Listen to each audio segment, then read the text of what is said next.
All right, that should be unmuted then, for once. Let's go. First live stream of 2026. Hello, everyone. The chaos of the quiz has just about left my brain. I should not have listened back. I should have let it sit as a thing on its own. And I listened back and I just went, sorry, everyone. Massive apologies. But no, it was good fun. I think most people took it in good fun. The biggest compliment I think we got was, I nearly stopped listening 5 times, but I didn't. And it's always an option to not listen, something a little bit different. But here we're doing a mailbag today, and this is the pre-show part. So if you look in the description, either someone will have written in the comments when the start is, or I will put in there, click on 20 minutes in, click the blue time, and it will go into, did I unmute? Yeah. It will go straight to the start of the start of the show. You'll see that kind of spinny car, or you may see that logo. And then I'll be back doing that kind of thing, saying, hello, we are listening to. But I'm in it. I'm in the mood. I'm back in the work mode. And as soon as Chris Stevens left my house on New Year's Day, because I had the Missed Apex babies over, on New Year's Day, I sat at the computer and I was like, right, I am on a mission for 2026. And every time I put my hand up, Zoom, I am making a point. I'm not putting my hand up like I'm in school. Stop moving around my thingies. We've got Matt Trumpets here. Hey, Matt. Yeah, you're talking about the Missed Apex babies. And I've always kind of wanted to get my daughter together with Antonia because they're practically the same age. And I really do feel like they get on like a house on fire, if you know what I mean. Practically the same age. Antonia, I think, is 22. How old is Lily? 21. What? 21. Yeah, she's graduating from college, my friend. That is... She's interviewing for graduate school. Like, it's hard for me to tell you just how crazy that seems coming out of my mouth. So your daughter is like Antonia Rankin age? Yes. Right. Oh, okay. So that makes sense now. Yeah. So they're like peers. However, like my kids are 15, nearly 16 and nearly 14. I'd keep them as far away as possible. Well, she came over sometime a month and a half ago, I think, and ended up chatting until like 1:30 to the kids and just like traumatizing and opening their eyes all in one. Yeah.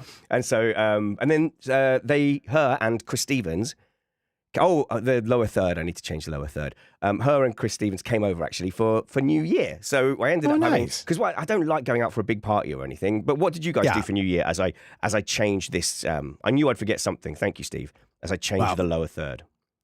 Very similar to you. We generally don't go out on New Year's because either I've gone out to work or we're just home. But my daughter had all of her friends over and we just make snackies and drink all night and watch the ball drop. Yeah.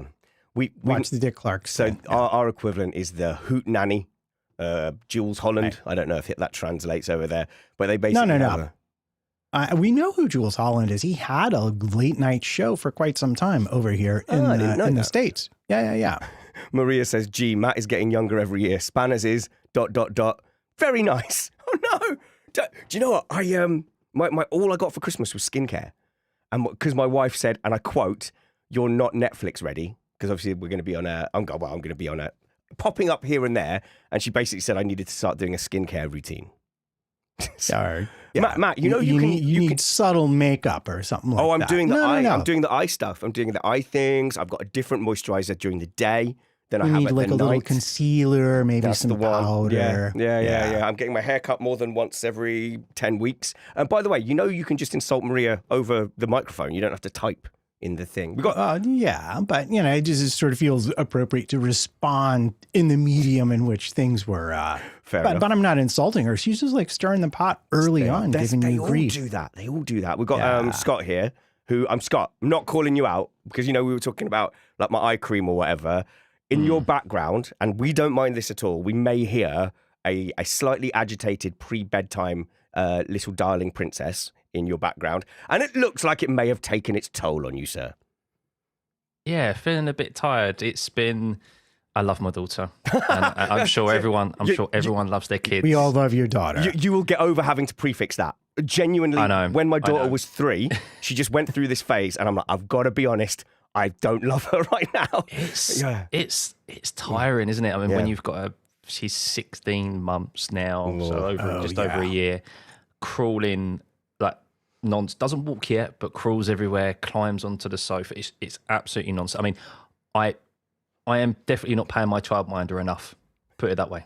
And she's a giant baby as well, isn't she? 99th percentile kid, size-wise. She's on the heavier end, but yeah. Ours was too she's having for a long time. This is on the top of that curve. Hilarious story. You know, they make like the foam inserts that you can put on the sharp edges of coffee tables and stuff like that. Oh, so I forgot about the baby proofing days. Right. Oh, my goodness. We had done that. She's just discovered opening drawers. Yeah. So now you've got to have those little catches where you have to sneak your fingers in and then... I've literally just ordered loads of baby proofing stuff for drawers because she's just... You leave her for 5 minutes in her room and when you go back in and it's an absolute tip. We had ours on. We had like the baby-proof coffee table corners on. Yeah. The day after we decided it was okay to take them off, she tripped and fell and made like a triangle divot in her head that persists to this day. So she still got it. Oh, no. Still got it if you look careful. Well, see, my daughter's got one. I never noticed it looking at her, but basically it was one of these adventure park rope things. And it was just so unlucky. Like she tripped off the end of it and just managed to do this really low percentage thing where her head swung down and hit the underside of a wooden bridge and a nut, and it split her head open.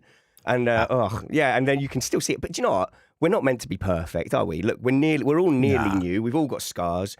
Over my body carries many great scars. We play Count the Scars on my body, and my kids will get bored after the first arm because they've had to count up too high. But yeah, I had that with I think he was 6, and he was on the bed, and he fell off the bed, rolled off it, and just hit the side of a IKEA bedside cabinet thing. So it's got a sharp corner on it.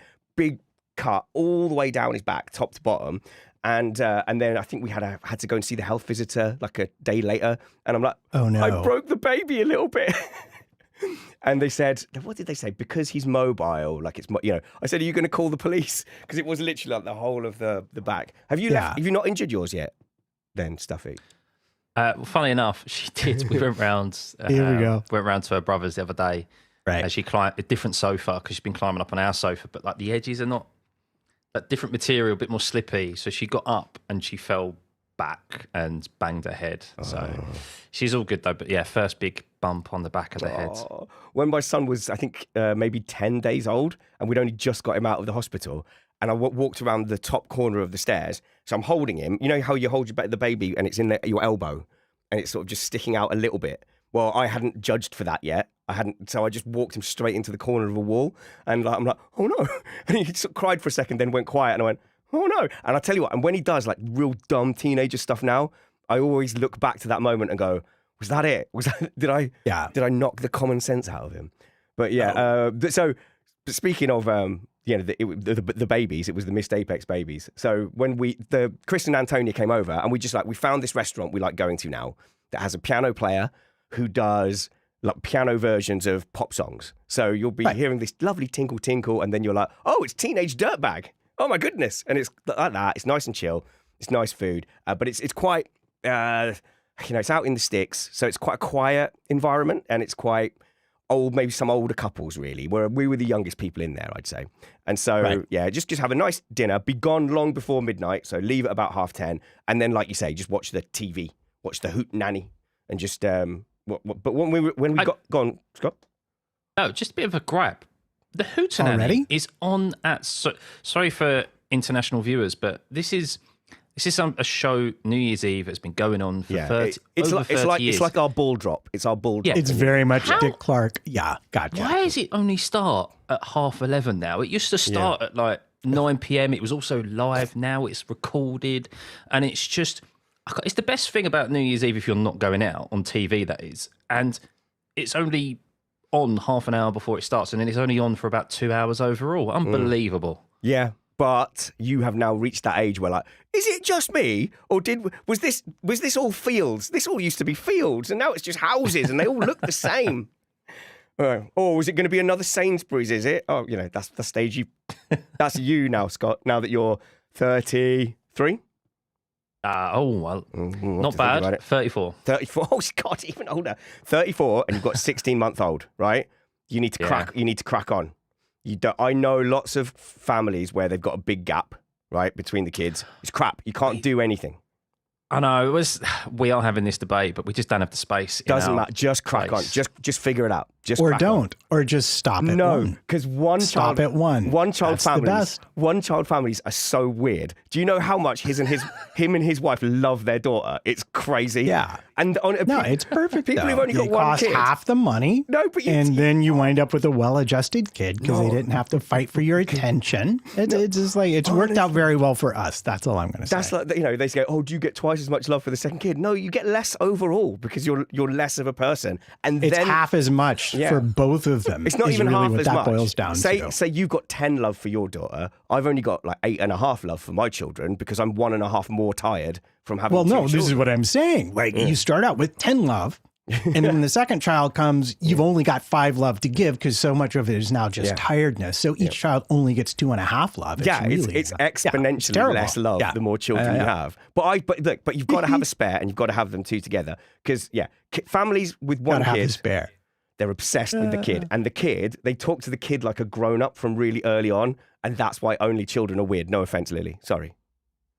Yeah, no. I mean, she would admit to being weird, but in a very good way. So, Scott, here we go. I think me and Matt will agree here is now or never. Just get it done. Sort it out. I lost my little study when we had things have got to give way. I lost my little study when the second one came along. I lost golf. Golf was a big casualty. Oh, I've already lost sim racing. Yeah. Oh, have you? No. You do that for a job, though. No, not anymore. More F1 focused now. I was thinking I haven't seen any of your iRacing. Oh, no, videos. Oh, he's crashed. Oh, no. Just don't have the time. Mate. With focus, it's either F1 or the sim racing. And F1, I keep up to date with a lot more, and I'm a lot better at than my sim racing. Well, we'll have to keep your hand in with some commentary then, so some iRacing commentary, and also I'm hoping some karting commentary. I have been planning my little stupid little face off to try and get us karting again because it's expensive. We've been priced out of all the karting for the events we want to do, but I think I found a way back in. Obviously, we want to do a bunch of live shows this year as well. But yeah, sat down at this restaurant. I'll get there. Sat down at this restaurant and I suddenly realised my lips are like so dry, and they've been so dry. You'll hear it in my voice. Being a whole family's had viruses and bugs. Just about everyone I've spoken to is sick at the moment. So I sit down and suddenly I realise I've got very dry lips. And at the moment, look, I've only got the rosy red. This is the only Vaseline I can find is the rosy red. So forgive me. A reason to come and watch the YouTube version of the podcast. But then I got there and I went, Nick, I was like, have you got any Vaseline? No, she hasn't got any. And I had seen that Antonia had a chapstick because she was asking us, for some reason, is my chapstick too far extended? That was the dilemma she was having. She took the lid off and she went, is it too far extended? It was a good 1.5 centimeters extended. Yes. So it was like, definitely. Obviously, this is an overextended chapstick that you have. That suddenly flashed back into my mind. And so I was like, Antonia, I have a really disgusting favour to ask. Because if you've got chapped lips and you're just sat at the restaurant and you're out, it's only going to get worse and worse, isn't it? There's nothing you can do. And then eventually you'll lick them and you just end up getting in this spiral and you can't talk and everything's awful. And I would never have asked, but I just said, I've got a disgusting favour to ask you. Can I have some of your chapstick if I scrape it off with a knife? And her face, the look of horror, but fair play. This is like the moment in Friends where they have to pee on Monica's leg because she's been stung by a jellyfish. Is that right? Yeah. So she steps up to the plate, extends it a little bit more. And in this quite hushed restaurant, there's this scene of me trying to get a little bit of chapstick from the base with the knife. And she calmly goes, at the bottom, from the bottom. And everyone's like looking around at this scene of this lady shouting, from the bottom, with me just trying to get... Anyway, mission accomplished. I did manage it. No Bruce. I've not got eyeliner. I have got rouge lip gloss. Oh, there's loads of people in the live chat. Oh, you guys not got nothing better to do? You guys not back to work? Tomorrow. Everyone goes back to work tomorrow. But that's the deal. Antonia corrupted the kids in the car on the way to the restaurant. Good for her. Not for you, but good for you. My daughter was like, I learned things about you, Dad. I'm like, oh no, we're gonna have a lot to unpack here. And then Chris traumatized them for the remainder of the evening back home. Bless it, because Chris just had no I'm in a family home filter at all. It was crazy. Right. Yeah. And then I got into trouble because I was meant to get the little party poppers that go little ones. Yeah. Went to the shops. You couldn't get them for love or money. I tried 2 shops. What they did have was silly string, which I got told off for and flat out told no, you can't use that. Or 2 massive confetti cannons. Much better. Massive confetti cannons. I've never used it before. I picked it up. She said, do not set that off at midnight. Like 3, 2, 1. Happy New Year. Straight away I went, twisted the bottom. It was like a mortar shell. It filled the entire living room with these confetti things that were still there 5 days later. Cats went mental, and we started the new year with her giving me a very succinct lecture about how stern talking I told you not to do that. It was right in my ear. Now we've got confetti everywhere. The cats are petrified. I'm like, Happy New Year. We've started the year exactly how we want to continue it. Me doing something objectively fun and you being miserable. That's how we started our new year. Yeah, well, off to a good start then. All right. I'm getting the sense. Stuffy's like, I'm the dad of a 16-month-old. I just want to talk about Formula 1. He's starting to snore. Yeah, if you could see him, his eyes are almost all the way closed. Pre-show's part of Missed Apex now. It's here to stay. Makes me feel... Because otherwise, if we go straight into the show, it makes me just kind of go... if you haven't spoken to anyone and you've got a day at home and then you get the delivery person. And then, it's like the warm up. Like you got to warm up before you go play the match or whatever. You hit some balls, you run a few laps, this is do like some stretches. It's this is like just getting everybody flowing again. Yeah. And they're like, have you got the password? And you're like, 3472. Yeah. And that's what it's like. All right then. Okay, so we've got some reckons. I haven't got an intro, so how do I start? No, I didn't take out all the pets. They took themselves out of the room. All right. First show of 2026. If this is a good show, if I make this intro okay, the rest of 2026 will be amazing. If I mess it up, everything will be a disaster all year. Unless I can undo that by throwing a balled up paper into my bin. Basically, it's the front wing of our entire season. I would say this is the power unit. This is the power unit now. All right. It's the front wing. If it's right, everything behind it works. If it's wrong, you're spending a whole season trying to fix chase problems. You made my intro tech time. All right. You're welcome. Come on, work, voice, work.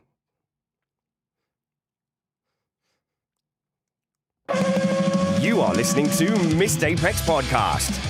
We live F1.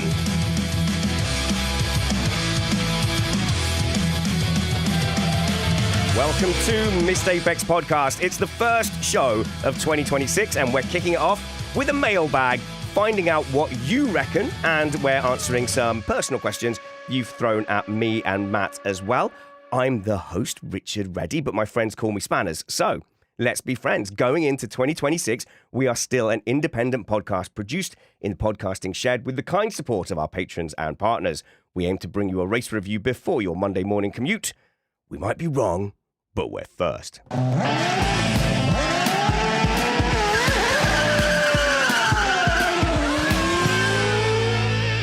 Let's start the year off by introducing Matt Trumpets. Hello, Matt. We were talking about tires, right? No. Next year, I heard that tires are going to be irrelevant. Everyone's going to perform on the tires exactly the same, and all the compounds are very predictable. So we might not even need you for 2026. You probably don't. I will happily take the year off and let everybody else dig through all the technical regulations. No, it's just exciting. It's our first show of the year, and we have a bunch of stuff from our listeners and patrons to talk about. And I'm telling you, I'm just getting the sense it's going to be a wacky season this year. Yeah, I think so. And I think we're going to be in America a fair bit this year. So I do need you. I need you to like vouch for me to even get into the country. So I know an elderly American. It's going to be okay. I've got a piece of paper. I've got it printed out. We're also joined by Scott, Stuffey, YouTuber and presenter extraordinaire. Hello, Scott. Hello. Happy New Year, everyone. I really feel honoured to be on the first podcast of this year. I think it's the first one of this year. So, yeah, Happy New Year, everyone. Well, you're the only one not still hungover, I think. So that's how you made the cut. I stayed indoors, yes, with a little one. My New Year's Eves now are very different to how they were not too long ago. No, but it's good because you've got a 16-month-old and you're probably going to have another one at some point. So you've got no life. So welcome to the road to becoming a middle-aged parent podcaster. So we have got lots of your reckons from our Patreon chat today, and you can get in touch with us in the Patreon chat by joining us at patreon.com/missedapex, or you can email Matt and I using feedback@missedapex.net. All right, Matt, why don't you kick us off with a reckon? Because we don't take questions when it comes to F1 because we don't know anything more than other people. So they're just going to tell us what they reckon, and we'll say what we reckon back. Right. So this presented me with a bit of a dilemma because there's some really good technical reckons that I just want to talk about, but it's the start of the show. And so you got to get the good stuff first. So I've picked out what I judge to be two of the most provocative reckons, and they're thematically related. So forgive me. But we'll start with Nat W saying, I reckon Sainz will outscore Leclerc in 26 again, because apparently also outscored him in 21. And Bill goes on with, I reckon George will win the championship, but Max will replace him in 27. So I feel like I've just lobbed a big bomb there. Go have fun, kids. There's two interesting ones. So why don't we take the Max replacing George in 27, Scott? So you know my take on it has always been if you win the championship and somehow Russell, I think, is a lot of people's favourite, like their pick for 2026. Why would you go and pull a Williams Damon Hill situation and you don't need him? You've just proved you don't need him. We give George a little pay rise and we're champions. Because Max still has that pulling power commercially across the world. Not to say George Russell couldn't maybe get there, but you're signing a 4-time world champion who has such a large fan base. And we know in F1, money rules the roosts at the end of the day. And Max is still considered, and he can afford this year, Max, especially with all this talk for our last season, really, about 2026. He has the affordability of having a poor year this year, because I think no one will sit there and go, his poor performances are down to his driving ability. It would be due to the subpar nature of the car, whether that be the engine or just this new look Red Bull that doesn't have any of these key personnel there anymore. So, and then I think when it comes to the driver lineup and the silly season talk, I think it all does really sit on Max Verstappen's shoulders. Everyone's waiting to see how Red Bull's going to be, because if they're good, he'll stay. If they're not, he's going to be knocking on the door of whoever is the top team, whether that be Aston, Audi, it could be anyone. He'll be knocking on their door come the middle part of the season saying, let's have a chat.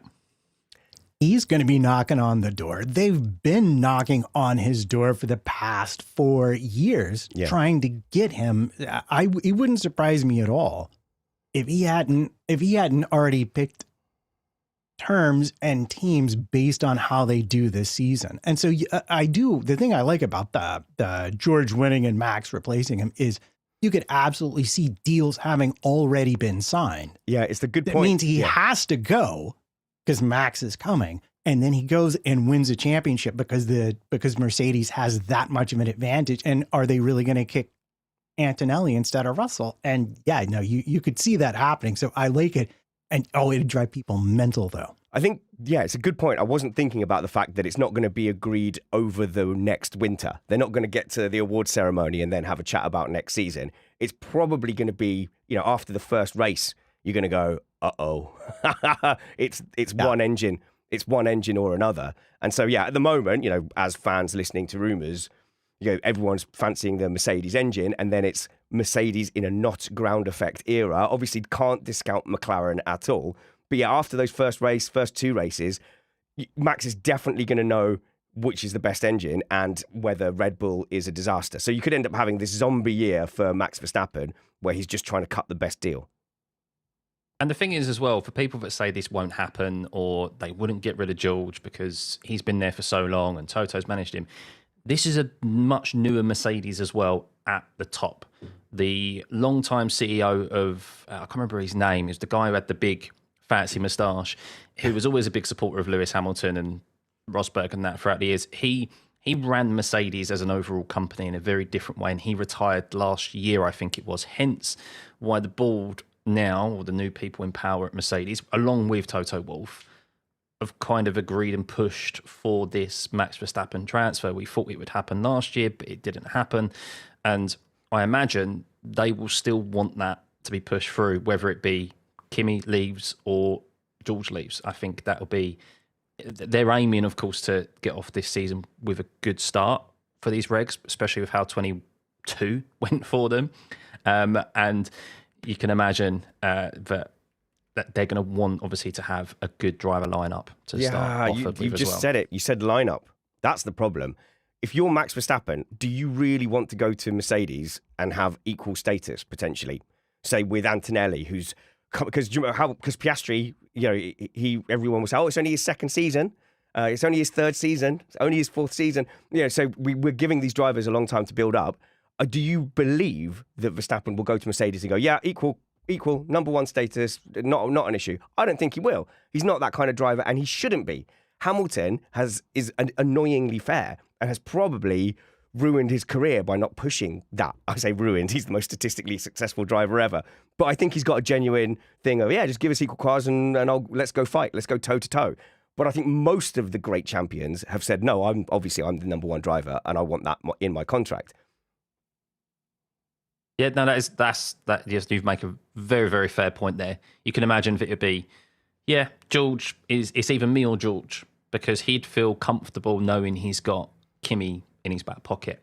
Whereas George, there's more likely for that Hamilton-Rosberg battle relationship to occur again, which is the last thing that he would want. And being a four-time world champion, you've earned that right to go into any team and say, I'm your number one driver, I get priority. I wonder if that's been a sticking point with any of the conversations he's had with the teams. So you could imagine if he goes to Aston Martin, that's an interesting situation as well. I'm your clear number one driver. Okay, but then that ruins Project Lance, doesn't it? So there's no point in that happening. And I don't know what the other options are, but since this reckon was specifically about Mercedes, I'm not feeling it. I'm not seeing it at the moment.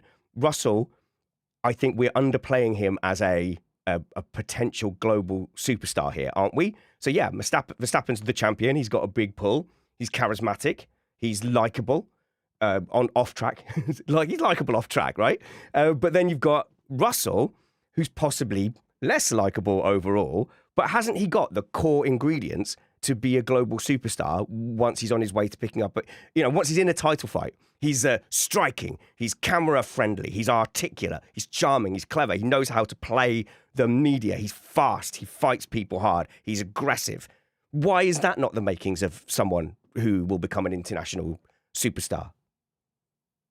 Stuffey. Well, go on, Matt. Wait, why not, George? You just put your finger on it. The makings of versus the already is. If I win with George, I know I'm winning with Max, right? George is very good. He was incredibly consistent this past season. In fact, I think he had one finish outside the top 10 that I recall.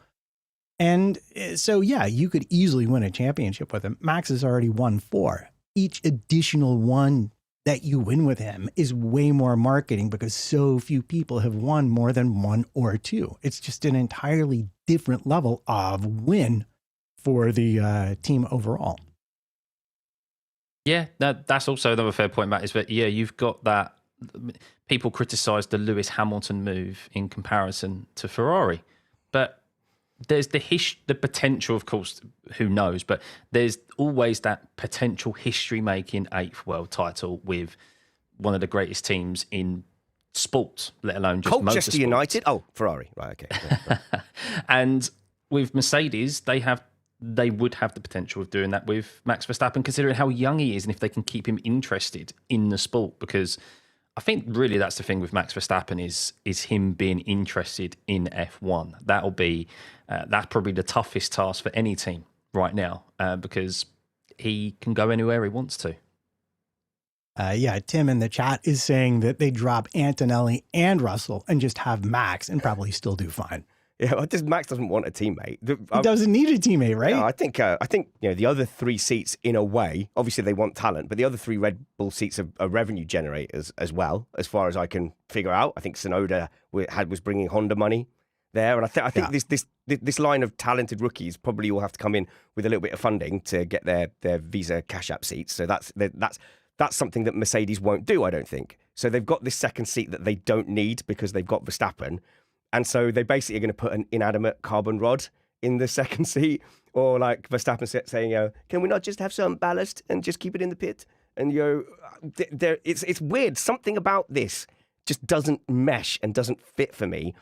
I would like to see Mercedes go back George Russell, build a good car, head towards a championship, and go, look, we've got the master and we've got the young apprentice who we're keeping safe and we're bringing up. Not a good move for me. I if that happened, I think it would be a weird move. Kick out the defending champion, and in my scenario here, Russell is winning the championship next year, and then immediately has to move on. For Verstappen, that'll be a big hit, because there wasn't social media around when Williams did it to Damon Hill.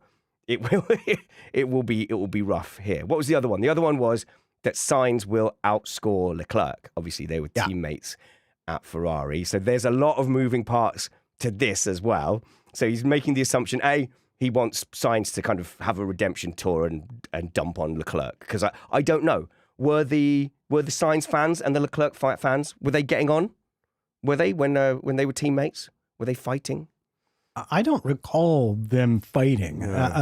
It's not like an Alonso situation, for example, where the fans get really polarized. Or an Ocon situation. Come on. Yeah. Let's do that. Well, I think Ocon was always the wrong side of that. I don't think are there enough Ocon fans to polarize against some other driver? I don't really think so. There are dozens of us. There are at least tens. Yes, tens of fans showed up. No, I like it more because I think half the point was that he'd already outscored him once in 21 somehow. But I like it because what you're really saying is Williams will have a good car and a Mercedes engine. Yeah. And once again, you're taking the likely looking bet that Ferrari will show up with something that is half-baked or underbaked relative to the competition. So if you were ever going to place that bet next season, probably would be a good time to place it. Yeah, I can't tell if Sainz and Leclerc fans were ever against each other because I wasn't in that sphere. I guess I see it more now with Leclerc and Hamilton because I pay a bit more attention to Hamilton. Scott, I hate it. I hate it. Tweets and the stuff. amount of times, and I'm going to be patronising and gatekeeping, but it's like, shush, little ones. When you've got the Leclerc and Hamilton fans going, it's like, what battle are you fighting here? Like, what are you doing? Yeah, it's not Alonso. It's the same with every fan base, though. I mean, you say there's not a lot of Ocon fans, Matt. If Ocon was in a World Championship fight this year, and it's between Ollie Behrman, there would all of a sudden there would be clash in every single race weekend. But yeah, you are correct. It's basically whether the Mercedes engine is going to be best or the Ferrari engine is going to be better.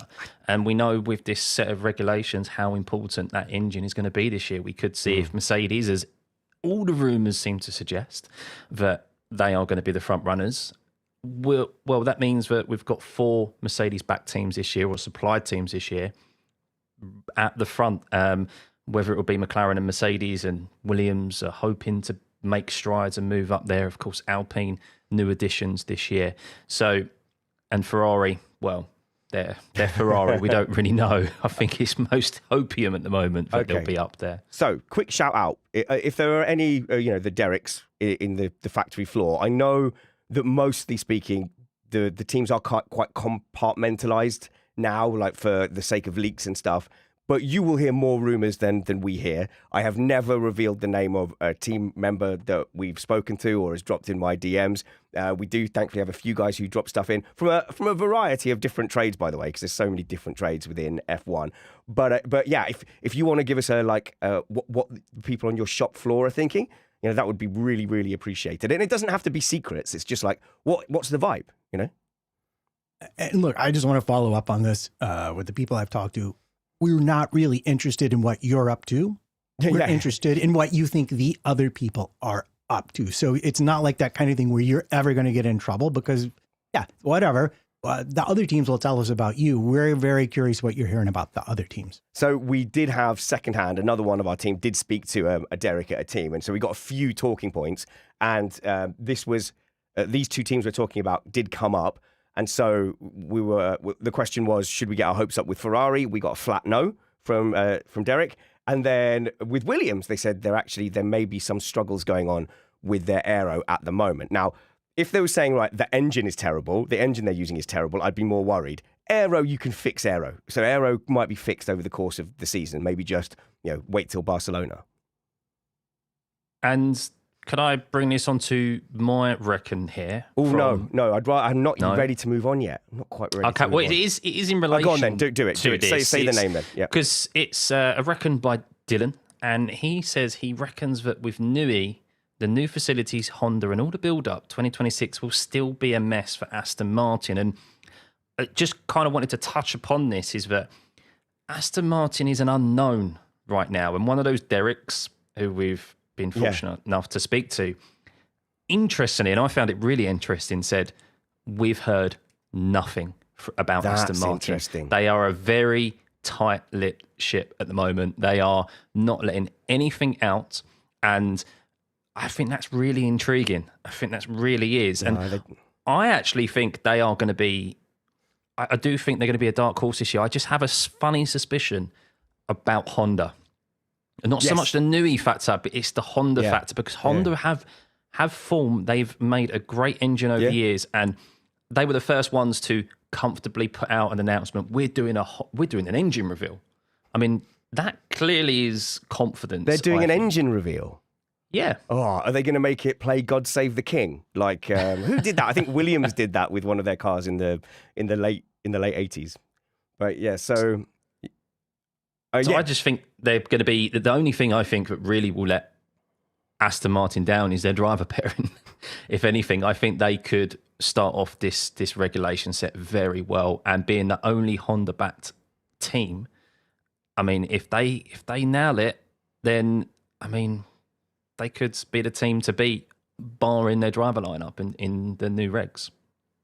And see, that's where the other reckon about Aston from Ben Nasta is he reckons for that exact reason, subpar driver pairing, they won't finish better than sixth this season. But I think Aston, in the form of, you're absolutely right, Honda's power unit, could have a real interesting season if Alonso hasn't finally aged out of being competitive at the sharpest end. Do we dwell here?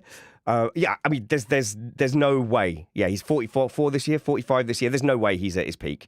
And as that gap between him and Stroll closes, that's a clear sign that he's not fighting at his absolute peak. So, again, that's going to hold them back. And the engineers may find themselves in a place where they're not developing to an optimal kind of set of feedback. They're not getting the data they need to make it. And unlike other engine manufacturers, they're only going to have the one team to feed off. And Renault struggled with that for years, didn't they? Only having one power unit to play with. It's funny you bring it up, but in MotoGP terms, they were talking about test riders versus former riders. And they're like, the problem with the test riders is they simply don't ride the bikes hard enough to always find the data that they need to continue to improve. So you have to get people out in actual races that can set competitive lap times, or else you're just not getting the data you need. And that's one of the reasons I think Williams did keep a hold of that fifth place last year so much so, is because they have a great driver pairing now, experienced driver pairing who can give that beneficial feedback, whereas prior to that, they only had one side of the garage able to do so. So, yeah, you have to look at these driver lineups this season, especially where the development curve is going to be so important. Who's going to be able to give, who's going to be experienced enough to give the relevant feedback to improve these cars in the coming years? That said, though, if you go back to 2014, 15, 16 and put Lance Stroll and a similarly skilled 45-year-olds into those cars, I think they probably still would have won that championship. So it's not on the cards. F1 is a a sport where you can suddenly just be a second ahead of everyone. But yeah, you're absolutely right. Honda, I think, are the dark horse there. Honda could come out and beat out the rest of the competition potentially, plus Newey doing something good there could overcome any deficit. But I do agree with that reckon. And I think, we'll go into depth on the Aston Martin drivers another time, because I wanted to rotate back to the first reckon that we haven't Still, finished I feel like I picked a really good one to start the show. That I'm so proud of myself. We're still on the first one. But when it comes to information, it's so much more compartmentalized. So it's interesting that you say that even people on the shop floor, we're not hearing a lot of rumors coming out about the Aston Martin. I think we may have played our part in ruining that. I don't know what year it was, but when Honda were either transferring to Toro Rosso or to Red Bull, can't remember which, but it was months before it was announced. And I think at Red Bull, they were just talking about it very casually. Oh, yeah, we'll be moving to the Honda. And then, so I just found out, and I don't really care. We were just like, hey, we heard this. And boy, did we got daggers. Joe called me an idiot. Online, people, you're just making stuff up. I'm like, no, there's no, you're rage bait, clickbait. So I don't know how to do any of that. I'm not clever enough. And then I watched my contact over the next 3 or 4 years get less and less information over that time, to the point I got a Verstappen contract leaked to me as if like, oh, this isn't out yet. I was like, oh, that's interesting. I pulled over to tweet it, and by the time I tweeted it, the official tweet had gone out. I was like, oh, that's interesting. They're not getting the same access to information. Yeah. Yeah. Well, that's the biggest downside to Formula One is the teams are very much about controlling all information and how it flows. And it's completely antithetical to what the fans and viewers, and obviously we want. We want complete transparency, because it's way more fun that way. But yeah, so do let us know. Just let us know what you're hearing about other teams if you're in a team. So the question was, can Sainz score more points than Leclerc? I'm going to make the case for yes. So I'm going to make the case for yes, because A, I'm very confident now that Sainz will outscore Albon. No, sorry, Albon fans, no offense. Just, this is a Sainz moment. There's a story here. There's a narrative arc. Yeah, there's going to be a race win. And I don't think anybody will begrudge that. As Rachel says with a reckon, yeah, I'm going to come in with a reckon too. I've said it before, I'll say it again, says Rachel. I reckon that absolutely no old school F1 fan would begrudge Williams a championship, drivers or constructors in 2026. Absolutely not. You could put the people I hate the most in that Williams, and I would still cheer any title. I was trying to think, who's the worst driver in my head that could ever win a title? You could put... No, I'm not going to say it. No, I'm going to be good this year. I'm going to be nice. Zero toxicity. God, it's going to be so hard. But this is not going to last, but... Okay, I'll keep it. We'll take bets on how long it does. So I think Sainz will definitely be the number one driver there. If you took this year, then there's absolutely no doubt that Leclerc was the better driver getting to grips with that car and getting performance out of the car actually at hand, not necessarily chasing demons as Hamilton seems to have been doing for the last couple of years. But even with that factor out, Leclerc just looked faster. Looked faster on one lap pace, looked faster in race pace. But this is Ferrari, and Leclerc is a want-away. He's a want-away player. You know he's been talking to 3 or 4 other teams. You just know it. He'd be an amazing fit at Mercedes. Amazing. He'd be an amazing fit anywhere, but I could see that being kind of a dream pairing going forward. He's very clearly had enough. And it's what Leclerc and Hamilton haven't said that's, interesting. They seem to they're keeping their cards close to their chest. They talk about the disappointment, day to day. But I think there's bigger things going on in the background. And when Ferrari decide to switch, to pull that trigger, you'll suddenly find that Leclerc can't drive that car anymore. He's not getting to grips with it. He's not getting the updates that he wants. He's maybe not even getting the updates first. So if they decide, well, okay, Leclerc, you've been talking to other teams and you want away, that's fine. We'll back off. Suddenly, the development goes away from him. Suddenly, the decisions go away from him. And in that scenario, then, he's vulnerable to this scenario, this completely made up and not important scenario of whether Carlos Sainz overtakes and outscores Charles Leclerc. I think you bring up a very interesting point. I know. Which is that if we assume Ferrari build a car that's like the one they had last season, that could, on a good day, make a podium, and on a bad day, will still be in the top 5 or 6, as it was in Leclerc's hand mostly, not in Hamilton's hand. But in this regulation set, I think Lewis is going to be a lot closer to him. So I think another issue that might play in Sainz's favor in this scenario is that I think it's much more likely that Lewis will take more points away from Leclerc this season than he did last season. So yeah, this has a real chance of playing out well because Albon just lacks I'm using the word seasoning, the experience that Sainz has. And that's what we saw come through when he was there and there was third place.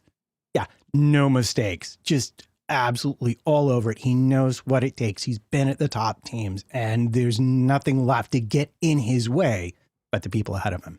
I'm doing it, aren't I? Why am I hoping so hard on this scenario where Hamilton's going to get to Chris? Right. They will say, look, this little thing in my head that Ferrari chooses a number one, that's been in my head since the signing came. And obviously he had no input on the design of 2025, but you just go, all that money. They can't be doing that and then suddenly decide he's the number two driver and they're throwing away that money. Or the other scenario is he has genuinely kind of aged out, lost his edge, and we're seeing something, a phenomenal kind of drop off in form. But I still feel there's this scenario where it's not ground effect anymore. And he hasn't done, and it was the ground effect all along. It wasn't Lewis, it was just the ground effect. Mostly entirely the ground effect. Yeah, I would very much agree with that. And he's not the only driver that it really messed with. It's just a question of will he find himself in the new set of regulations? Can I have some reckons that link in relation to the racing for 2026? It seems like this is how it's going, right? And I was looking at the reckons here, and I'm like, it's so weird how they all link in together. It's like, no, just Matt has put them in a really good order. That they all so well done, Matt. Thank you. Let's move on because the racing is something that we are all hoping for is a lot better this season with the new regs. The whole reason why they're being changed up because the ground effect era, apart from the first season, they were a pretty big failures, even though the cars were the quickest they've ever been. But there's a couple of things here in relation to the racing reckons, and this is from Amber, Holla, and from Gigi as well. And apologies if they're all kind of merged into one here, but Amber says, Active Aero is going to cause a lot of Doohan-esque smashes this season. And Holla reckons that in race front wing replacements will result in non-functioning active aero from at least two teams. And Gigi lastly mentions, in relation to, I think this relates to the active aero, we are going to see some strange overtaking maneuvers here this season with the active aero, with the different overtaking modes and battery usage that the FIA have announced. We don't just have the single DRS zones anymore.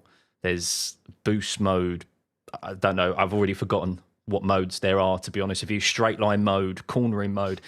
And I think the active aero is going to play a massive... I think people are under... I think that all the talk has been about the engines, understandably, but I think the active aero, especially this damage, we had our own conversation, how this active aero, especially if there's damage done to the front wings, how these replacements are going to work, because it's not going to be a simple case of a front wing replacement anymore, because surely those actuators and how they function... Either pit stops are going to be considerably longer and more fiddly than they've ever been in F1 because of this reason, or it's just fundamentally not going to work and a damaged front wing costs you your whole race. It's X mode and Y mode, but then I've seen stuff from F1 calling it corner mode and straight mode. So really, you went to all the bother of killing manual overtake mode, yeah, right, and obviously and your mom jokes that were going to come from that, and they've gone, oh no, we're going to knock that on the head. But now they're pushing straight mode. Oh yeah, and Leclerc's gone into straight mode. Why? Is his problematic grandfather in the stadium? Like, what's happening here? Come on, F1. I think they're just going to call it all active aero, and it will be obvious once you watch a race what they're talking about. But I like it. I like the lack of reliability. The front wing especially is a new, the rear wing I'm less concerned about, but the front wing is a new thing that they're all going to have to engineer. So it will be more susceptible to reliability issues. And if it only works partially, like if your front wing doesn't work and your back wing does work, well, they're used to that. to an extent, but it will be a big penalty if your front wing won't actually close. They actually flatten the elements of the front wing. They don't open it like they do the rear wing, just in case you were wondering how that was going to work.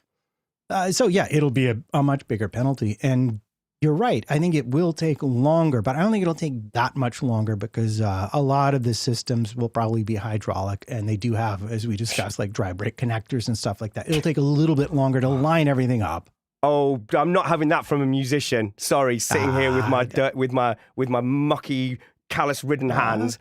Sure. You just have your little hydraulic connectors. We'll just whip them on and off. It would be easy. They do it at Le Mans when they change the full. And how long is that? Like How long is that pit stop, Matt?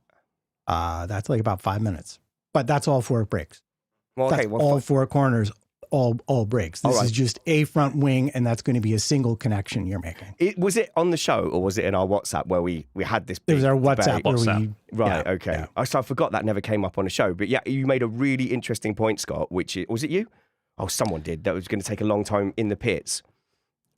And so if I think I brought it up. I think we were talking about the different modes, and then someone had said that they're not going to be able to replace front wings at all because the active arrow won't work because it's it might be some of the gubbins are in the front side of it, but I don't think that's the case. Okay, so what it is if you now hit someone with your front wing, you now have a misfunctioning active arrow. It has to be changed.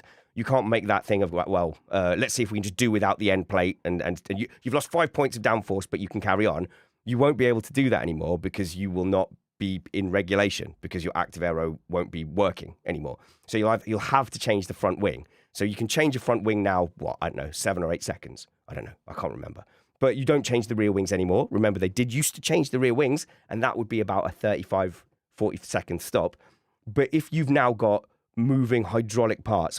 I saw hydraulic pipes in the Abu Dhabi test. So they had them on the exterior just as proof of concept. That was a Mercedes. Yeah, just as proof of concept. And it surprised me. I wasn't thinking about it. It's perfectly valid to move things with hydraulics. But in this fail state where you have to change the front wing, then you have to deal with the hydraulic couplings. You can get push fit. That maybe they're creating much better push fit than I've ever dealt with. But you don't want someone with their hand under there going, if you've ever worked with hydraulic pipes, even the quick links, they're always a little bit fiddly. So you'd hope there's some kind of automated system that you put it on and the pressure of putting the front wing on attaches it. Fine. You're going to lose a little bit of hydraulic oil in that process. But then we were discussing, could you just have small motors so that the motor stays in the front wing? And I don't know, there's no mandated way for the teams to do this. It's all up to the teams, right? Electric or hydraulic is acceptable according to the regs. Oh, okay. So for me, because my job really in defense was if something goes wrong, how do we get it back to the state where it's working and available? So you've got the fail state of the front wing. To me, if you have a little electronic motor in there, you're adding weight, I guess, would be the downside of it. But when you take the front wing off, you put a new front wing back on and the mechanism stays on the front wing. Whereas with hydraulics, you're having to kind of reattach it to a system that's part of the car. And I can't help but feel that is going to take longer. But we don't have those answers. It would be really interesting to find out which direction the teams are going in. And I think that's primarily why we have so many test sessions this year. Yeah. We've got the 2 public ones in Bahrain in February, and then we have the private one, which we know will not be private because there'll be leaks galore. I mean, there's no way they're going to be able to stop people from getting into the track and taking sneaky photos and so forth. But that is the primary reason why I guess we're going to figure these things out. I mean, I'd be very surprised if the FIA haven't got maybe some, not crash tests, but like certain scenarios that they want to see played out in that private test that they're probably not planning to have played out in Bahrain, so that they can answer all these questions. Because this is why I'm not paying too much attention. I haven't paid too much attention to the F1 sphere over the off season thus far. Is because anything coming out. I mean, these cars haven't been out on track yet. Everything has been either conducted in a wind tunnel or via a simulator, which is based upon assumptions.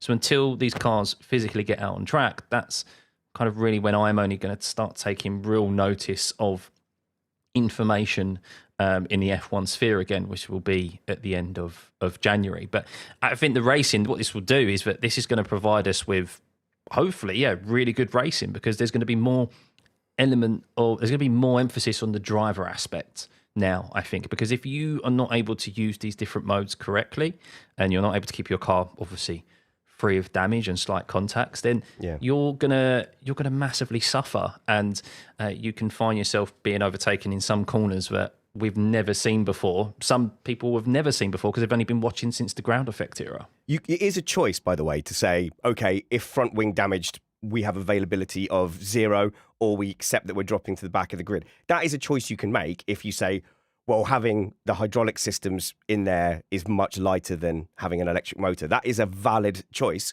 So you might just get some teams who are like, don't break the front wing. Like, the front wing is lava. The other cars are lava. Don't touch anything. Don't damage anything. I wonder the statistics of how many broken front wings there have been. How many front wing changes did we get in 2025?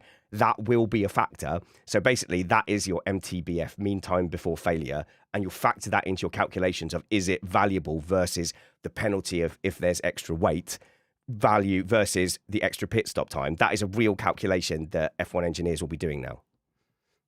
But too, recall how often that change is a result of a broken end plate. Well, end plates aren't moving. You could make replaceable end plates and keep the main plane and the movable elements intact. And you could even have the main plane replaceable and just have the removable elements. Well, maybe, I don't know. That's getting a little bit beyond what I've thought of. It just occurred to me when you brought that up. I thought it was my assumption that the movable parts would be attached to the nose at one end and the end plate at the other end, which is why end plate damage would now be more meaningful. That was my assumption. No, it's a 3-element wing, and it's the top 2 elements flatten into the main plane, but the end plates themselves don't move as part of that. So depending upon how you've designed your mechanism, you might be looking at replaceable end plates more easily than front wings. It'd be great if we could get some transparency from the FIA, or from not necessarily the teams, but maybe from the FIA accumulation from the team's data that they've been getting from the various designs. They're probably saying, Scott, this is... They're going, the podcasts and out there, they're not going to be sitting there worrying about whether it's an electric system or a hydraulic system for the they've just not met me, have they? Yeah. Yeah. Now, I've heard through what I like to call the grapevine that we will have some visually different designs at the start of the season. That'll be good. That was that's about a month old, so there could always be some convergence if stuff leaks. But someone's got to take a gamble, do something crazy, put 6 wheels on there, go for it. Oh yeah, you love it. You love it. I'm sorry, Matt, with your hydraulic couplings thing. I'm just having flashbacks of every nightmarish hydraulic coupling where you're pushing in the dead of night trying to get this pressure filled hydraulics thing to get. It's an easy attachment. Why isn't it easy? No, hydraulics are the devil. Yeah. I mean, they're great when they work, but they're the devil to deal with. Why don't we move on to another element then of Scott's reckon. Who were these reckons from again? So we had from Amber, Holler, and Gigi, and I think pretty much we've discovered them. Strange Overtakes was the last one. Sorry, Strange Overtakes. I say discovered them. Discussed them is what I meant to say. I've been touching on it in relation to just the overtaking manoeuvres of 26. I think when I particularly saw, everyone's hoping that we get less dirty air. It's the whole reason why we have these change of regulations from so often is to hope that we get, technical innovations, of course, from manufacturers is pushed, but also to try and keep the competition fresh and not have the same teams winning year in, year out, because that's never really good. Healthy competition is always good for sport. But I think we are going to see that that driver element more important here this year with those different varying modes. The drivers are they already have to deal with a lot in the cars anyway with different modes, but this is now adding more so while racing through corners where the teams, and remember we hear the drivers always tell their engineers off if they're telling them stuff through corners. Well, I think this time around they're going to have to eat a bit of humble pie and accept that their engineers, there's going to be more communication from their engineers through the duration of a lap, at least in the first season until they get on top of these different modes, because I think some drivers are going to pick it up a lot quicker than others, and it's going to provide, hopefully, more wheel-to-wheel racing for us. it's going to be interesting, especially if tracks where the energy recovery is marginal. If you are close enough to have the advantage, to have the additional energy allowed to you for the following lap, you have to have saved enough of it in your battery to be able to deploy it fully compared to the person you're trying to overtake. So we could get some interesting battles where you have enough energy to get ahead, but then if you drain your battery too much, you can't really defend. So we could see more back and forth between laps with similar cars. Yeah, and just made me think about, will we see more shenanigans this year out on track? We saw a few times in the DRS era of backing up and ensuring that they were not by the DRS line. I think it was most recent. I mean, you have to go back a few years ago. I think it was Saudi with Verstappen and Leclerc, and where that DRS activation zone was, but they actually moved the line further around the corner so that people couldn't do that for safety reasons. But I think with the energy recovery, as you say, we're going to see drivers know that, I'm going to have to lift off early or get on the brakes a lot earlier down the straight to get that energy recovery.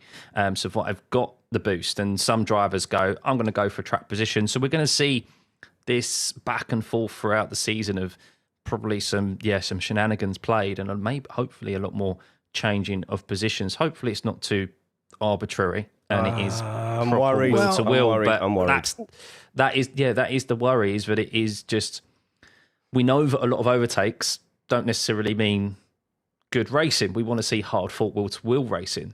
And if it's just kind of this initially, it could be like that initially, as everybody settles on the best way to use their power and management. And yes, and they could just settle on actually this is the best way. So then that becomes a non-issue by the midpoint in the season.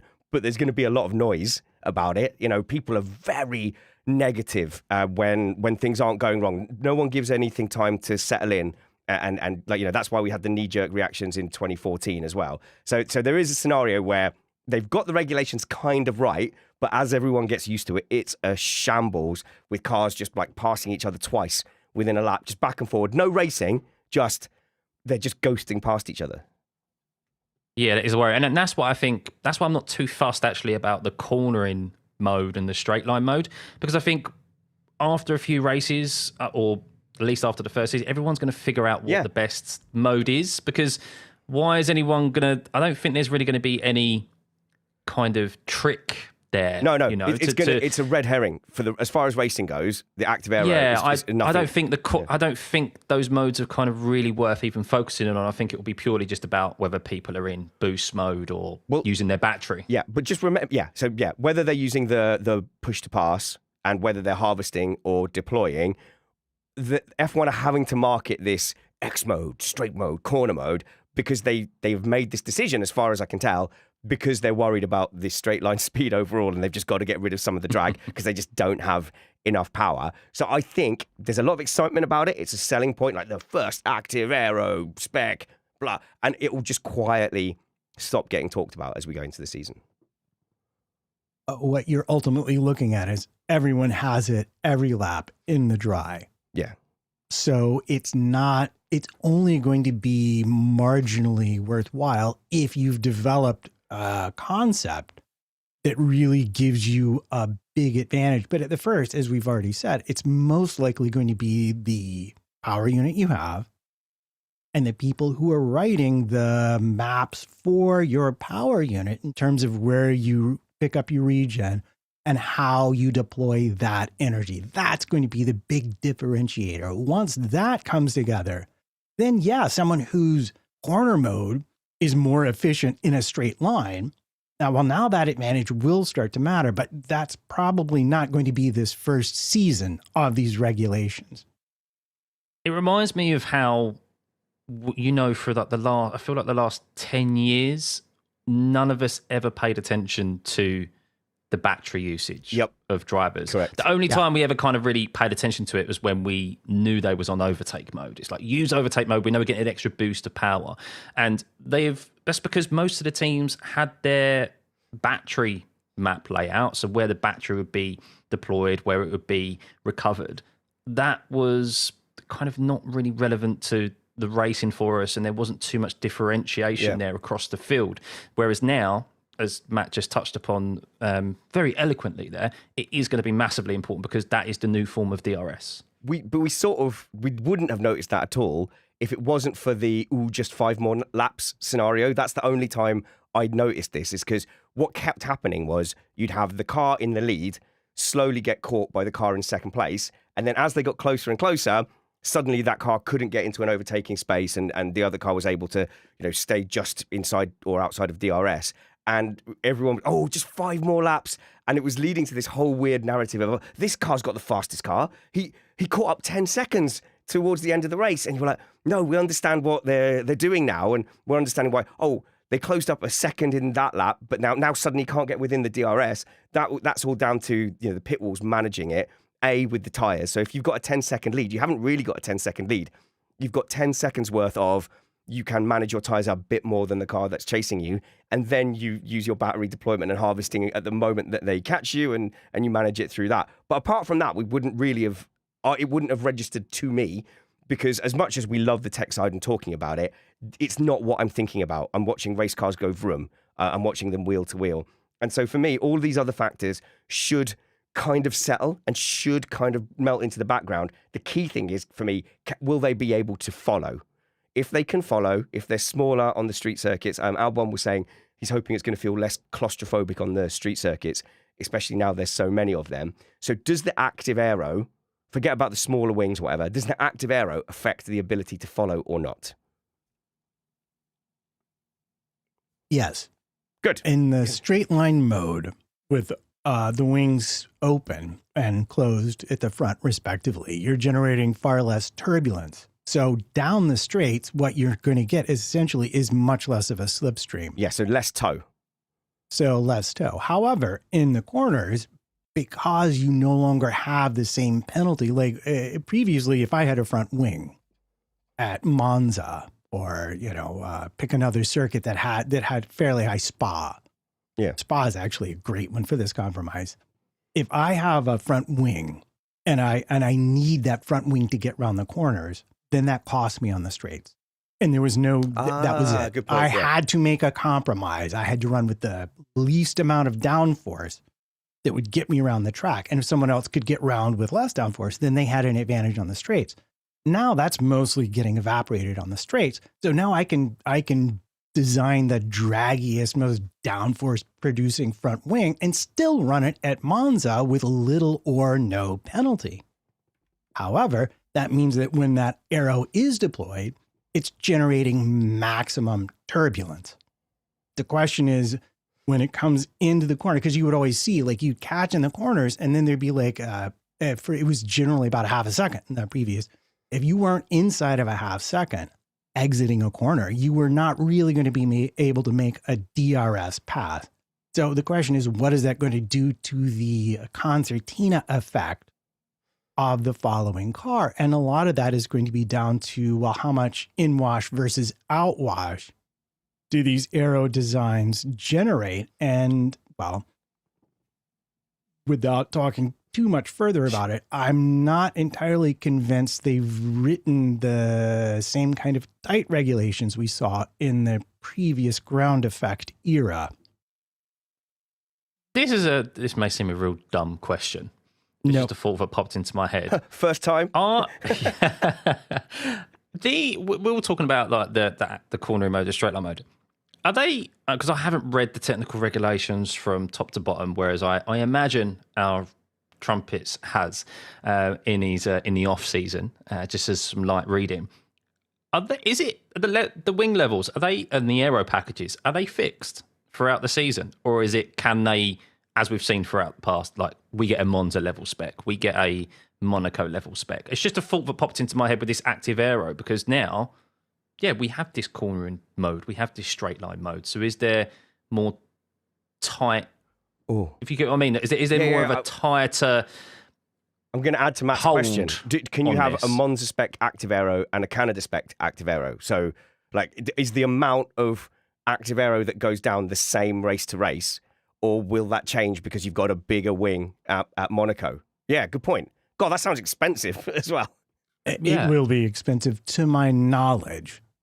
I think it has to, any active aero you bring has to work the same way across the entirety of the weekend. But I don't recall there being a rule that says you can only have one front wing, you can only have one rear wing. So yeah, I think you would look at Monza and say, what's my slowest corner? I've got the chicane right at the start. And I think that might be the only sub 100 kilometer an hour thing you have to deal with. So you might go. That's not a chicane. I was like, what? Chicane? Turns one into at Monza? Oh, I thought you said Monaco. You said Monaco. You did. I think you said Monaco. Roll the tape back. Sorry, apologies. Steve, roll the tape back. Yeah. So you could then go, well, what is my minimum wing level? What could I get away with? But probably those changes are going to be more floor, bodywork, floor edge related, where you simply need to produce overall less downforce or more downforce or the correct amount of downforce to keep your car and to keep your balance through that corner where the drivers like it best. Because aside from getting the tires to work right, the next best thing for getting lap time out of the car is the driver feels comfortable and the car feels predictable and they feel comfortable taking it right to the very edge of controllability, knowing that if they go a little too far, they'll feel it coming and they'll have time to react to it. So that's really what you want in a race car. EJ in the chat says, did Spanners just make this mailbag show into a tech time show? I didn't mean to. I wasn't trying to. The bigger kids told me to. In fact, it was my cousin, but he ran away, and you can't ask him because he goes to a different school. We're not going to get all through these, Matt. But the good news is that we can do some midweek stuff with this, and it justifies getting back together for Mailbag Part 2. And towards the end of the week, we're going to be pre-recording for the weekend. We've got a plan. We need to work out the timings. We're definitely going to be talking to Summers at some point. Looking forward to the 2026 regulations, which is why I didn't want to get too more deeper into the regulations. I know, too late. And I'm hoping to talk to Mike Caulfield as well to find out what the pit wall will be thinking with these regulations too. But have we got anything non-regulation-y for the end of this mailbag? I had a whole. Oh, has Scott one? I wanted to spill some news about the regulations, but we can do that in a minute. Go, Scott. It's relevant, kind of breaking news, I guess, and it's in relation to McLaren, because Holly reckons McLaren will be so irrelevant this coming season that we will have entirely forgot about papaya rules by June. And I don't think McLaren will be irrelevant because in relation, I think one of the reasons they're going to be good in the coming seasons is, of course, they've got the Mercedes engine, but they've recruited very well over the past few years. To me, it's not really a surprise like it was to many others why they all of a sudden became a front running team in the closing stages of this regulation set, because anyone who's paid attention to the announcements over the last few years, they've recruited very well. And another recruitment of theirs is the Red Bull strategy chief has moved over to McLaren earlier than started. Will Courtney. So he is moving there ahead, a few months ahead of his contract ending, which was supposed to be mid this year. So that is, papaya rules. Maybe it's going to be fleshed out, and the papaya rules are actually even better than they've ever been before, because that's arguably an area. I think that's always been a weakness of theirs. McLaren in the past few seasons has been their strategy and their pit stops. And if you're looking to tighten up an area, it's definitely there. And I think that's a really important recruitment role there for McLaren.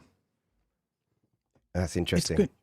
It's going to be hard to say they're totally irrelevant because they have a Mercedes power unit. And we're going right now with the information that they will have either the best or be there with the very best, which means any team that has got this strapped in the back of their car, or technically the mid of their car, I suppose, is a team that you can't easily dismiss, because even if all you've got, as Williams demonstrated in 2014, if all you've got is just a vanilla car with a little bit of downforce, then you have a potential contender at certain races. I was going to use 2014. I was going to be all 90s and say, did I just steal your thing? Hey, Matt, 2014 McLaren called and wants to remind you that they had the Mercedes rocket ship and they managed to be the third best Mercedes team. So I think what Williams did was Williams went, this is a great engine, let's not get in its way. And McLaren were like, let's see if we can shrink wrap our chassis around the engine and see what we can do. So no, I think nothing's a given, but if they had been like a Brawn, we found this one trick, then I would be more open to that reckon. But I reckon they've built up a core. It hasn't been a fluke. We've seen it building. They were out of sync. Do you remember, like, they had a B-spec car one year and they were just out of sync with the rest of the teams? And so we got to the end of one season and they were the fastest car. Maybe it was 23. And I just went, It was. That's just because they're out of sync. But it was a solid development path. And then they were going toe-to-toe with Red Bull, swapping best cars over the course of that season. And then, and then this year you'd think overall they had the best car. So it's not a fluke, it's substantial. They've clearly got people there who can make a fast race car. I'm just the factor of not ground effect, because we had a very distinct shift in the ground effect era, and we had specific teams struggling, specific teams doing well. And so not my worry, but my suspicion is that it's almost a partial reset, and it's almost like this follows on from 2021 more than it does from 2025. If not 2009. I think the positive for McLaren, though, is that they're a team that is obviously achieved recent success. They're on the up. So I don't think they have right now the worry that Mercedes had, that Red Bull had, of lots of their personnel experiencing success with McLaren and being poached to go elsewhere. Now, of course, it's always the possibility, but McLaren are in this prime position right now where they've recruited very well over the past few years, and they're expecting to hold on to those who have been influential to their recent success for this new set of regulations. So yeah, a new challenge this set of regulations might have come at a very good time for them, because it's a fresh reset for any who may have gone, well, I've achieved what I've always wanted to achieve. Someone else comes along and obviously offers more money. It's always an influential factor of whether you're going to move job or not. And people might go, no, actually, there's a new challenge here. It's only been a couple of years, new set of regulations. Let's hit the ground running, rather than go to another team where it's maybe not possible. No one knows who's going to be the quickest. So let's stay in my comfort zone and be at a team that I feel comfortable at, that we have the success at. Morale is very high. And I think for that reason alone, I think McLaren is definitely one not to write off with this new set of regulations, especially with the Mercedes engine. That's true. However, unlike Mercedes, they were involved in a battle for the championship. Unlike Williams, they were involved in a battle for the championship. So to an extent, where they fall in the line of Mercedes-powered car is perhaps a bit open to interpretation between Mercedes and McLaren, who you'd think would be the number one and number two here. I think right now I would give the edge to Mercedes, partially because they didn't have the same resource drain, but mostly because, as was already mentioned, and if you just look at these regulations, these follow much more naturally from the 2021 regulations, follow much more naturally from the 2008, 2009 regulations. And that's something Mercedes knows a lot about and has been was very, very successful with. So it's going to be interesting to see the teams that were specifically good in the ground effect era, how they do when they go back to this newer set where they may not have had the same kind of recent success. I will just touch on that, though, with no one expected Red Bull with the championship battle. I remember everyone going, we know Mercedes mucked it up with this ground effect era, but I remember everyone going, Red Bull have continued to develop in 2021. They're going to compromise themselves with a set of new regulations, and it was loads of rumours that Red Bull were going to be on the back foot, and it was all into 2021 for them.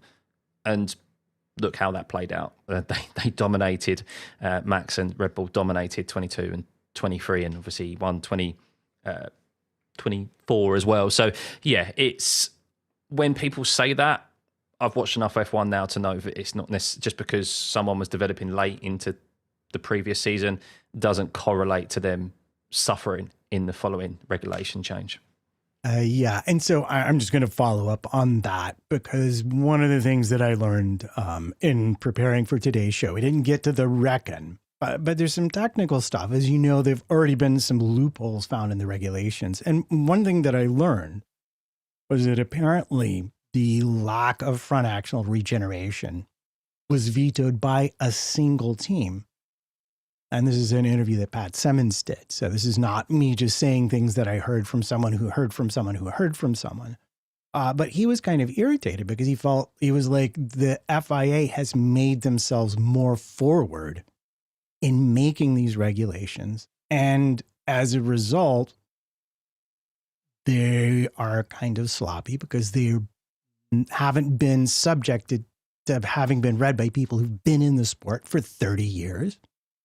And then the other thing I saw also preparing for today was that one of the YouTube techie people that I like had to take on this engine controversy thing. But then they said, well, but look, check this out. And they were talking about this particular thing. And they're like, yeah, it's meant to be in wash. Here are all the rules. Oh, but look, here's this whole big section forward of where this rule starts, and you can do anything you want. Like, they've not considered it. And his take on it was, it's B Sport if you want to go. Great stuff. Love him for MotoGP too. He's like, hey, these are just kind of naive, was the word he wrote. So he's like, I found this in 30 minutes. Imagine what a Formula One team is finding in these regulations right now. So I think you're right. Who comes out on top may very well be down to who has found the biggest unaddressed hole in these regulations. And we're not going to know that till we see cars on track. Anyway, I have one more question for you, though. This is absolutely one of my favorites. Last one? And this, yes, Yep. This comes from Sharky. And it's only not my favorite because it doesn't actually have much to do with regulations. But it's, if you could attend any F1 race from the last 30 years, which I think technically encompasses your lifetime, Scott, which one would it be? Oh, so this is like a quantum leap. You're like Scott Bakula in Quantum Leap. You can only go back and forth in your lifetime. And we can't do future ones. 1996. I'm 97. Oh, in that case, that's my one out. So initially, I think it's 1994 or 95. Where was that huge crash at Spa? And also, this depends. If you're attending, it means you have to pick your spot that you're sitting at as well. And so I would want to be somewhere that could have seen that mega crash after turn one that ended up taking out 14 cars. What year was that? There was two. There was a Grosjean one, but then there was the earlier one. Oh, no, I'm talking about the 1998 one. Yes, that counts. Yeah, and my big regret with that is that back then, the broadcast quality just wasn't as good. So we only had one camera angle of it, and I don't think there was onboards either. So, and in the onboard, the amount of spray from the first bunch of cars and crashes blocks out what was going on in the background. So even though it's a rainy weekend, that's the one I'm going to choose. I want to be at turn one and watching that crash.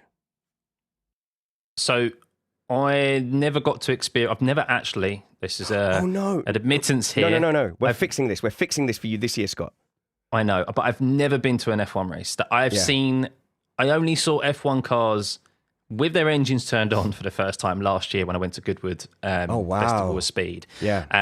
And I never got to experience the screaming V10s, V8s, etc. And I've always wanted that. That's my memory of growing up watching F1. And for me, Mika Häkkinen was my favourite driver growing up. And I would love to. I've just Googled it to what year it was. It's within the 30-year period. Belgium, year 2000. I would have loved to have sat at the end of the Kemmel Straight to witness the overtake of Häkkinen around the lap car on Michael Schumacher. Yes, it was Zonta. I can't remember the rest of the race, but I would love to have been there for that race, for that very moment, because you remember, I imagine obviously watching an F1 race at a racetrack is very different to experiencing any other sporting event, because you can only experience things at certain points. But I imagine the atmosphere, that moment is something that you take away for the rest of you'd remember for the rest of your life until here's the thing, every single F1 fan, if you witness that. Oh, sorry, Scott. People often accuse me of interrupting. Honestly, sometimes on Zoom, there's just that delay. You think, oh, they finished. And you go, sorry about that. So you definitely want to go to one with atmosphere. So you wouldn't want to go to the Korean Grand Prix, if there's no one there, you're on your own in the stand, or with the paid fans in Qatar, or maybe you could get paid to go to the Qatar one. So you'd want ones with atmosphere. And actually for that, Silverstone is a really high candidate for that because the atmosphere is absolutely fantastic. I would say, however, though, I'd like to go to a race where I know I'm going to be. I wouldn't mind going to a race in the Middle East because I know I'm going to be dry for the weekend. The problem with Spa and Silverstone is that you just never know the weather you're going to get, true. And it's more likely going to experience some rain, which makes for great racing. But for an actual viewing experience being there as a fan, I can't imagine it's that enjoyable. It's quite dry in hospitality, Scott. And the last 2 times I've been to Silverstone, I've been lucky enough to go into hospitality, right? But I'm not. And both times I haven't paid. I've been invited, or I've been working and doing various things. But I'm clearly not a Sunday hospitality person yet. All the hospitality I've ever had I've had 3 Friday hospitalities, all still very good, especially on a sprint weekend if you've got sprint quali. And I've had a Thursday hospitality, which actually, that was all right at Silverstone. But yeah, my dream for 2026, Saturday hospitality. That's the next promotion. Well, I've never had hospitality at an F1 race, but I've had the equivalent of Sunday hospitality at a Formula E race. Oh, yes, of course, yeah. I will tell you that, when and if we clear that bar, I am there for that. It's an interesting question. I think there's 2 really that I'd like to see in person, understanding that the point of being there is the vibe of the crowd. One of them, and I can't believe neither of you mentioned it, had to be 2008 Brazil. How could you not want to be at that race, especially because you could have seen that coming? Because we're Lewis fans. That's why. Yeah. There's another Brazilian race that just came to mind. I remember it vividly of being brilliant. So many overtakes, big moments. Was 2012. Interlagos, where Sebastian Vettel spun first lap, I think it was. Oh, that. He had to fight his way back. Fernando Alonso made a double overtake on the second lap on his teammate and Webber into turn 1. He was in the podium position and he wound up hitting Hamilton. Because of the slippery conditions at the start. It was. I remember that race being brilliant, and of course, being that era of still the screaming V8s. That would have been another one of mine. The other race that I would really have loved to have seen, and because it's the wackiest thing I've ever seen, period, would be the 99 European Grand Prix at the Nürburgring. That nobody knows about. I've watched that recently. It is, if you watch the whole thing, you're just sitting there shaking. It starts off in the first lap and a half, and you have a Formula One car literally just planted vertically in the infield. It's just, and it goes from there. Right. How do we watch that? Let's do it. Let's watch it. Let's live stream us watching it, and it doesn't have to be a podcast episode. It might be in the archive. I think if you go F1 TV, you can. Yeah. It's got to be a place that everyone can watch it. So we do the live stream, and you can press play at a certain point, and you start watching it at the same time as us. So let's do it. I would love to have seen it. I think Herbert wound up winning the race for Stewart. It was like you never saw any of this coming, and the wildest stuff happened during it. And also so interesting to see how different the broadcast is and stuff. And, so Mark he's helping out. I was going to say this stuff. He's saying it's not unusual. He says, even in this Discord, I reckon that over 50% haven't been to a race in person. As a kid, we were like, skint. Like there was never any chance of getting to anything like a Grand Prix. And so for me, it was always a TV sport, which is why I don't think I went to even a practice session or anything until 2013. So that was the first time I'd even seen F1 cars in real life. And so when Joe was going on about, Monaco, you just have to be there. I'm like, dude, bro has never been poor because I'd love to just be at Monaco. That would be amazing. And so I think it's perfectly valid to be a TV sport, and it's kind of evolved as a TV sport. So actually, like, we've been to Miami the last 2 years, working, thankfully funded for us, which is nice. But the race is the least interesting part of the weekend. Now, granted, that's because the Miami needs a little bit of rain, doesn't it? It needs to be blessed with the right amount of rain. It wasn't quite the right amount of rain last time. But the race is we've almost not gone to the race both years. I've forgotten we saw Lando Norris win his first ever race at Miami. Oh yeah, that's right. Poor Christina. She was shaking as he got into the lead from that pit stop. I'm like, unbelievable. I'm like, that was dude, great stuff. I'm like, dude, it's a fluke. It was a safety car pit stop. Chill. It's all right. There'll be better times ahead.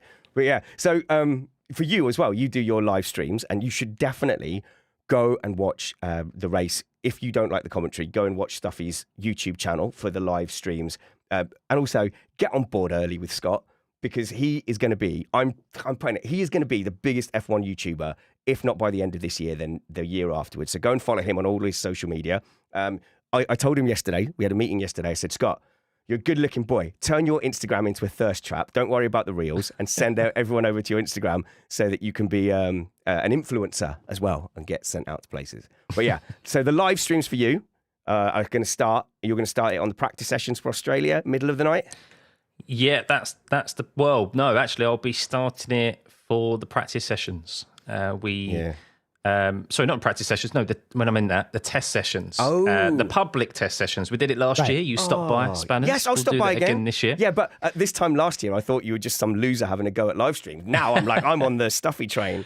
So yeah, no, we have of course, the live watcher on there. Just chit chat. You can leave me on the radio. It's just an opportunity for. I won't be streaming all 6 days because I still have a full-time job that I have to go to. But I'll take I'm going to be taking a few days off to do those because that'll be our first real opportunity to see the cars and the live data out on track. Feel free to hand over the stream key and I'll just put underneath it like older, smaller, less attractive Scott. And I'll take on while you go to work. But yeah, no, that'll be fun to do some stuff over the streaming, over the testing actually as well. But yeah, go and follow Stuffey. All his links will be in the show notes below. But yeah, actually, generally, attending a race is an entirely different weekend experience to watching it on TV. And suddenly things like the sprint weekend, like that's part of the reason I've been converted to the sprint weekends. Because if you're there, you're like, oh yeah, it's an extra race start. That's really good. I loved having the sprint weekend. So. Yeah, completely different. I think I am. I'm trying to get to 3 races for work, but if there was one now where I would go, I need to see it before it goes. I do need to go and see a Spa Grand Prix because I've got a feeling they're going to end up axing it. So I want to see Spa before it goes. But also, I've heard the facilities are rubbish. So it really needs. I love Spa, but for me, it was my most boring race last year. Maybe because I love the track, but it hasn't provided good. I feel like it does deserve to be on the calendar, but it hasn't provided good racing in recent memory. I think I have to go back to. I think I have to go back a year to or two. There's been at least 1 or 2 good races. I don't think in the ground effect era it provided a good race at all. I feel like I have to go back to prior 2020. I think it was when Vettel was fighting for the championship. So probably. What was that? 17, 18, I think. If you call that fighting, yeah. Yeah, I think that's the last time I remember it being a good race there. But unfortunately, it's become a victim of the aero wash and the everlasting tyres. I think you can tear that all up now. You can tear that all up. Well, that's my hope. Fingers crossed. Right. Spa, we have an absolute banger this year. I think. Does it go on rotation next year, or is it still on for 2 years? I can't remember which was the last year for it.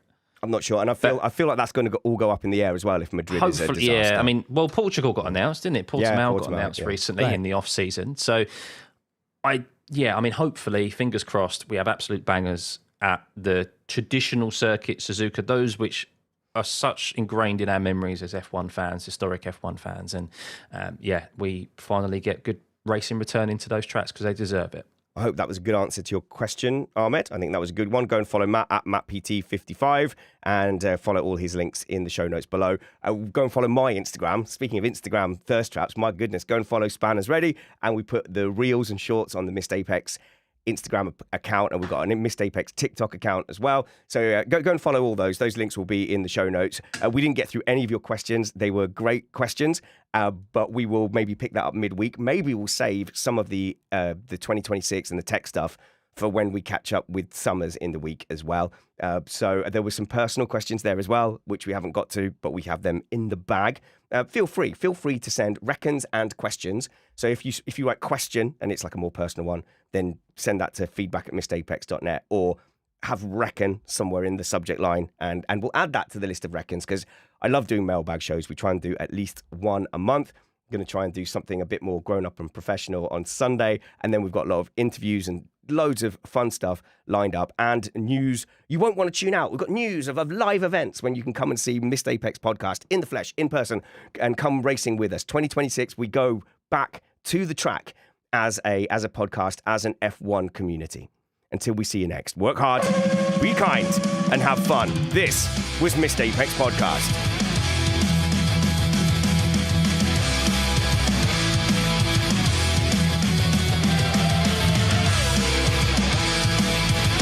Some of the personal questions.